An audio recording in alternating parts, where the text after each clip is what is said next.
variation. Am I audible to everybody? I sort of adjusted my mic. Audible? Thank you. Good afternoon, educators, educationists, and stakeholders. On behalf of Motley Education, I welcome you all to the final day of the 11th World Education 2017. Often a question lurks in my mind. What is a vision? And I asked a few learned men and women, and they said, it is to see, it is to observe, it is to perceive.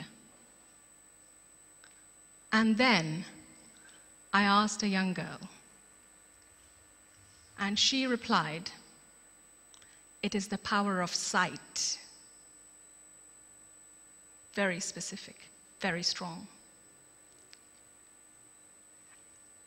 To have the power of sight is to have the capability to see beyond.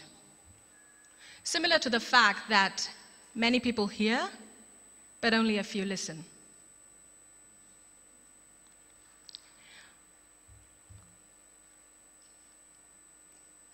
Oh, that's us, by the way. On July 15th, 1949, a great leader was born, whose great vision is the ever-evolving landscape of Dubai. His Highness, Sheikh Mohammed bin Rashid Al Maktoum. May God bless him, because he has started off on a wonderful journey of ever-changing Dubai, ever-empowering Dubai.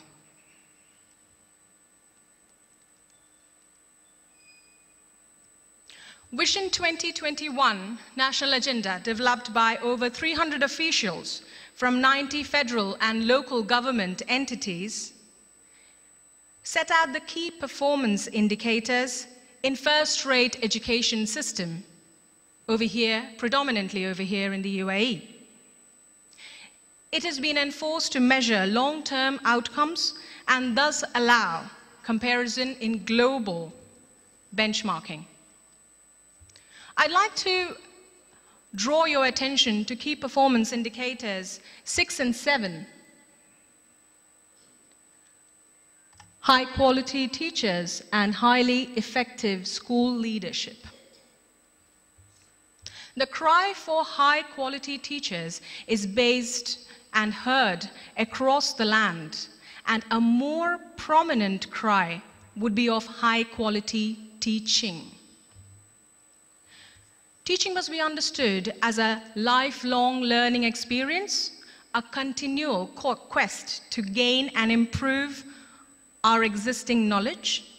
It cannot be a degree, an examination, or even a license for that matter. All the above ensure a good start, as indicated by Dr. Naji Al-Mahdi. It ensures a good start. But what constructs a good learning experience for the Sophia generation is a great teacher who is on a continuous growth process. We all are aware that traditional professional learning practices have generally consisted of fragmented, low-intensity activities and almost zero follow-up. Change is the only constant in life, and today's times cry for technological intervention in professional development. Hence, my question was to the panel earlier.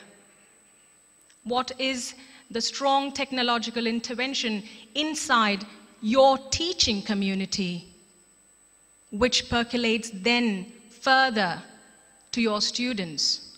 Are your teachers tracked, monitored, motivated? Our focus should be on the outcomes rather than the inputs of professional learning. Well stated by Mr. Pramod, Sharjah Indian School. Extending the outcome of professional learning from professional awareness and the improvement of teaching knowledge and skills to the application of newly acquired knowledge and skills within the classroom. Often I ask stakeholders and senior management, what is the strength of the teaching community within your educational system, within your school, within your organization? Can I ask that question to principals or stakeholders here? What is the strength of your teaching community? 50? 70? 100? And if I was to say that a teacher with at least 5 years of experience, average 5 years of experience sitting inside your school, and when I multiply those 5 years with the number of teachers you have within your institution, you have an amazing number of years of experience sitting right there inside your school. What are we doing with that number, with those years of experience? My point is that professional learning is not just the pursuit of individual goals. There needs to be a culture of teacher collaboration and collective responsibility for effective teaching practices and improved student learning outcomes. What clear systems do we have in place to measure progress, identify gaps, and evaluate the teaching quality? Do you have a coach and a coachee inside your school?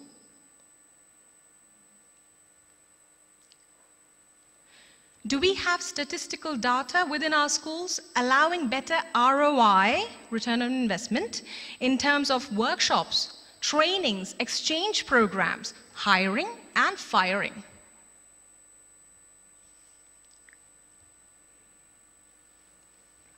I like to show this clog because if I was to stop one of them, many things within your educational community would come to a standstill or deteriorate, if I was to say.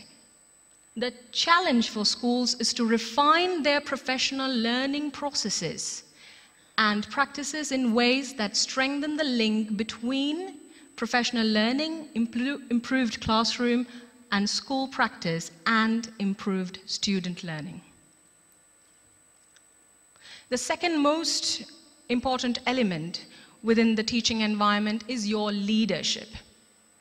The attitude should be to identify concerns in terms of transformational leadership, pedagogical leadership, or instructional leadership, if I was to say, and distributed leadership.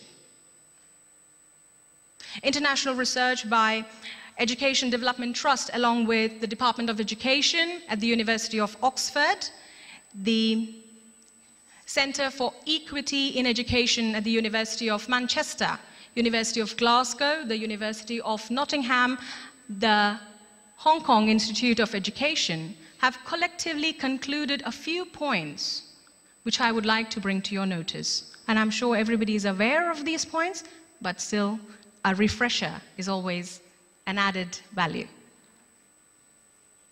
The challenges facing school leadership: ensuring consistently good teaching and learning. How are you doing that? How can you ensure consistent teaching and learning in an environment where teacher retention in itself is a major question? For example, I was talking to the CEO of a huge group of schools the other day, and he said that their attrition rate was 8%. They are a very good school. I can't imagine what would be the rate in anything that is below very good. What are we doing? Or what are we not doing? Integrating a sound grasp of basic knowledge and skills within a broad and balanced curriculum. Managing behavior and attendance. Is your school a happy school? How do you ensure a stress-free environment, not only for your students, but also for your teachers, your parents?